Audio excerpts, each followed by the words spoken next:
There's so many different investment styles. Nowadays, most people separate them, or I would say simplify it into two categories, which is fundamental and technical, which I know most of you are familiar with.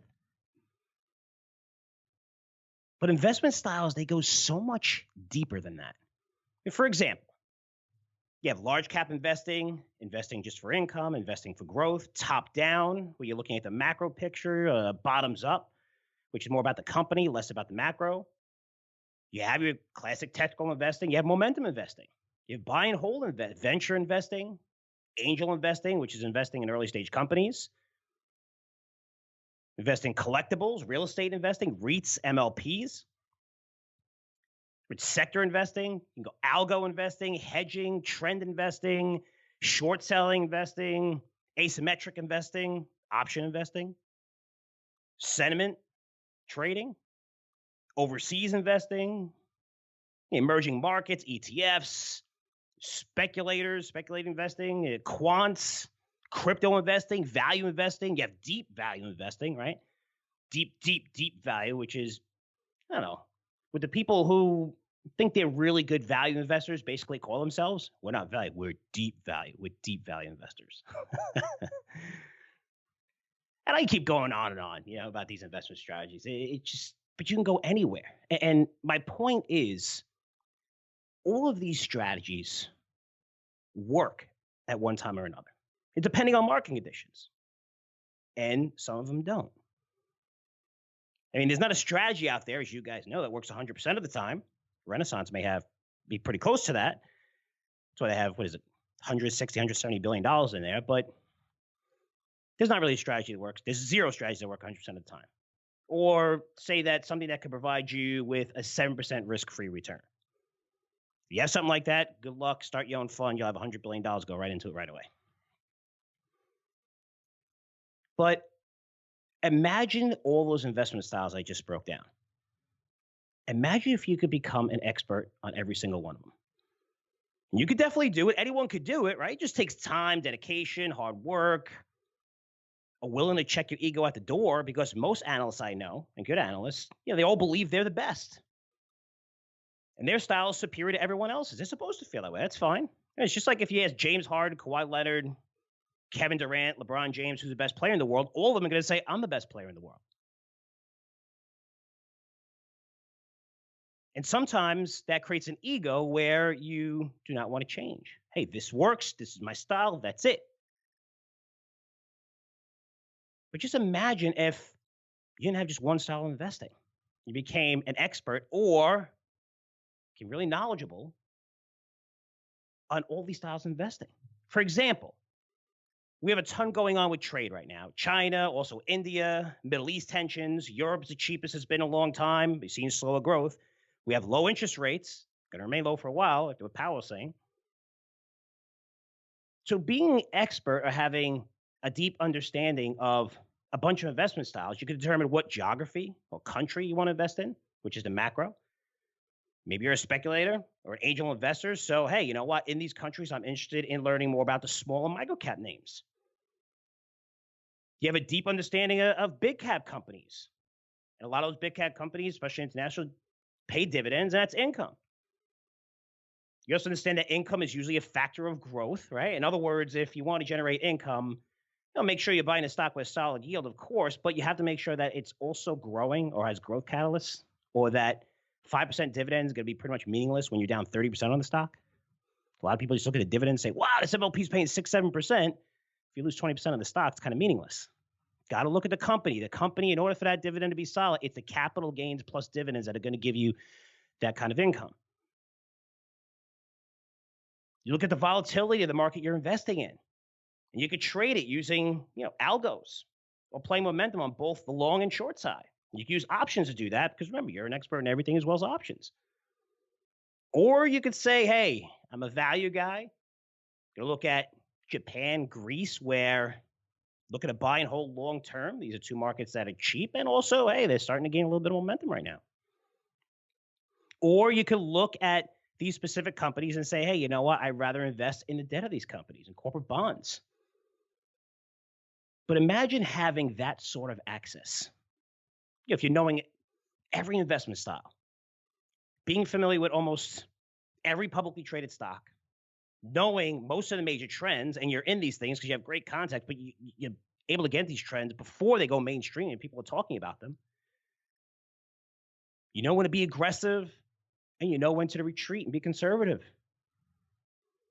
Because knowing all these investment styles, if you think about it, if you're knowing them and when to use them, it's going to basically allow you to find new ideas pretty much all of the time and in any market conditions. So you can go long or short, but you're always going to have opportunities. I know what you're thinking. It sounds crazy. How can we learn all these styles of investing? Hey, most of you listening to this right now, you have jobs. A lot of you have jobs outside the investment area, and you listen to me to, get the real story and no bullshit that you hear out there in the media all the time, and that's cool. But you guys do own your own businesses. Some of you, it's not easy finding the time to learn all of this because you also have families as well. Plus, if you commit to learning these investment styles and say, Frank, I want to be a smarter investor, I want to learn all this stuff, where do you start? How much money is it going to cost to gain access to this information? You can learn all of this by simply listening to this podcast and my interviews. I've interviewed Rich Sutmeyer, trading, talks about the macro, the smartest guy when it comes to analyzing the Fed balance sheet, so balance sheet analysis for the Fed. And Mark Lichtenfeld on, who's an income specialist, Ken Fisher, portfolio manager, who I interviewed a while back, and they reached out to us. He wants to come back on the podcast. Ken Fisher on TV. He's familiar with my dad as well, back in the day. He's been around for a while. Mike Alkin introduced to short investing, options. Chris McIntosh, asymmetric investing. We have Marin Katusa, resource investing. Lou Bassani's technology. I interviewed Mohammed Al-Arian, which is global economies. Chris Wood is a great small cap tech analyst. James Altucher is seed investing, venture investing. He's able to get into ideas. I know James well. Steve Sugarud, sentiment trading and ETFs. Dan Ferris, deep value. Jim Cramer, I've had on here, momentum, growth. I can keep going and going. We're talking about probably over 1,000 people that I've interviewed over the last 11, 12 years. That's how long I've been doing this. And how much does this cost you? It costs you nothing. You get all this for free through this podcast. And again, I've been doing this for a long time, interviewing the best analysts on Wall Street, and that's where my education comes from. I was able to learn so many different investment styles through these interviews. And it's important because, guys, as an investor, please listen to me here. As an investor, you always have to be willing to adapt to the markets. Take Dan Loeb, for example. Great hedge fund manager, billions in assets under management. Always figured him kind of like as a value guy, I would describe him. Large cap, macro investing. But he saw the writing on the wall. He knew interest rates are going to be low. We're in a growth environment. Even later on, with Trump getting elected, with tax reforms are coming. Inflation is low. So he knew growth is in favor. And you know what? He bought Google, Facebook, Alibaba. And he made a killing on those names. To me, that's great. That's a person taking advantage of what's being given to him. He's not fighting it. On the other side, you have a guy like David Einhorn. Also billions of the management, which has been shrinking. But he's more of a deep value fund manager. He refused to adapt to the markets. No technology really in his portfolio, at least growth technology. But he got crushed buying value stocks. His performance has been terrible for over 5 years, where the markets have been in a super bull market over the same time frame, being led by those growth names like Netflix, Facebook, Microsoft, Amazon. I'm just using an example. I'm not picking on Einhorn, who I'm a fan of. I think he's brilliant. But you have to understand it's like buying resource companies in a cyclical declining market. If that's all you do, then you know what? You're pretty much, excuse my language, going to be fucked for 6 years because that market's been out of favor. And it's starting to come back into favor now, which we all know. Gold and silver broke out. But imagine just doing that, just being a resource analyst, and that's all you do. What do you do? Because it doesn't matter about the companies. It's the macro environment. There's amazing companies traded, but all of the whole sector is down 60, 70, 80% still from their highs in late 2011, 2012. Doesn't matter what you pick, who the management team is, how big the deposit. It doesn't matter when the sector's out of favor. You can't say, wow, value, this guy's really good. It doesn't matter. It doesn't matter if the Pope's run that company. Nothing in that sector has done well. Again, it's starting to pick up. But imagine just, hey, I refuse to learn and I'm a resource analyst and that's what I write about. It's pretty crazy to think about it. And it's funny because people ask me all the time, why do I do this podcast? And it's funny because I hear this from our competitors and publishers in the industry, and they're like, Frank, you're insane, man. I mean, it's you're just providing too much free information. You're crazy for doing that. And I don't know anyone who's made money that, well, we're able to establish our own business, but through that podcast, because we have, fortunate to have a pretty good following. But as you can see, I have a front seat to the best analysts in the world. And after I interview them, they become great contacts, which help build my network into a powerful list of who's who in the industry. I mean, I don't really have my interviews set up for months in advance. It's usually 2-3 days ahead of time when I call these people because, I have a good contact list and these guys like to come on the show, give you guys information, say, hey, you got room to say, okay, cool. I'd say 90% of the time the people I ask say yes. Because even if they're going away, they'll do it away. They if they're on a trip or in the field, if they're with their families, I'd rather they don't do it and just, you need that time with your families and stuff. But it definitely helps. I don't have to plan these interviews for, 3-4 months in advance. These people become great contacts. And most important, learning from these guys, it allowed me to adapt to different styles of investing and take advantage of what the market is giving me. It's also fun because a close friend, described me to a bunch of his friends. He said, hey, this is Frank. He's a growth investor. It was about 9 months ago. Yeah, he focuses on growth. That's his specialty. I'm like, I don't focus on growth. I've just invested in growth over the past 6 years because that's the market. That's what's been giving me or giving us. I mean, I would actually think I'm more of a value investor. That's my background growing up with my dad, deep value.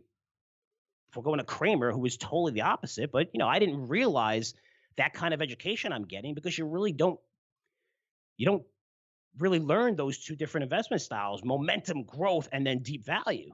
It's kind of like, pretty separate, right? It's two different things. Even though both investment styles, just two different things. Turned out to benefit me tremendously. I didn't know it at the time, but it did. Just gave me two educations. But value, it's out of favor. There's nothing you can do. Don't fight it. Don't say, wow, look how it's so cheap. And I don't care if they have growth cows or whatever, it's just so cheap. I'm going to buy it. And it's a growth market. And then you're David Einhorn, you're getting crushed. And when value does come back into favor, which, we're starting to see in uranium, and I mentioned earlier resource sectors, gold and silver, breaking out a little bit here. Then I'll adapt, allocate money to these deep value plays, recommend a lot of them in my newsletters. But, I'm going to take what the market gives me. So why am I telling you all this? What's the purpose of this? As an investor, you have to be open to change. You have to be open to new ideas, especially if you're older, if you're a male and you're stubborn. We become so stubborn, 50s, 60s, and, we're like, this is the way things are done, and we don't want to learn anything, and forget about that stupid mobile phone. Those things are stupid. You just don't be that way. Adapt, learn. It's so easy to learn about anything. You can go on Google. You can do all this stuff for free. But you have to be open to change. And it's the biggest flaw I see with professional investors who are just crazy stubborn. You have to be open to learning new ways to make money. It actually should be your sole responsibility as an investor. Since the goal, among other things, I think for most of us here, people say, oh, I invest, I want to be rich. The goal is to create generational wealth. To make sure your family's taken care of and your kids are taken care of. I mean, that's the ultimate goal when you're investing. That's what you want to look at. At least that's what I look at. Maybe that's not the goal for everyone. But for me, it is. For most people I speak to, it is.